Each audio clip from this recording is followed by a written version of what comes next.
টানা 4 ঘন্টা পুলিশি জিজ্ঞাসাবাদের পর শ্রীরামপুর থানা থেকে বেরোনোর সময় সংজ্ঞা হারালেন আরামবাগের প্রাক্তন তৃণমূল সাংসদ অপরূপা পোদ্দার। সংজ্ঞাহীন হয়ে মাটিতে লুটিয়ে পড়েছিলেন অপরূপা। যদিও পুলিশ কর্মীরা তাকে সুরক্ষিতভাবে উদ্ধার করে একটি টোটোতে তুলে হাসপাতালের দিকে নিয়ে যাওয়ার ব্যবস্থা করেন।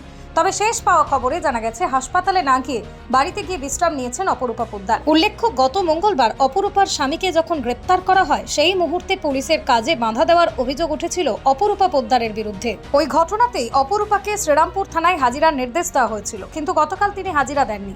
তবে আজ হাজিরা দিয়েছিলেন অপরূপা। টানা 4 ঘন্টা তিনি থানায় ছিলেন। শেষে বাইরে বেরোনোর সময় তিনি সংজ্ঞা হারিয়ে ফেলেছিলেন। যদিও বর্তমানে তিনি সুস্থ রয়েছেন।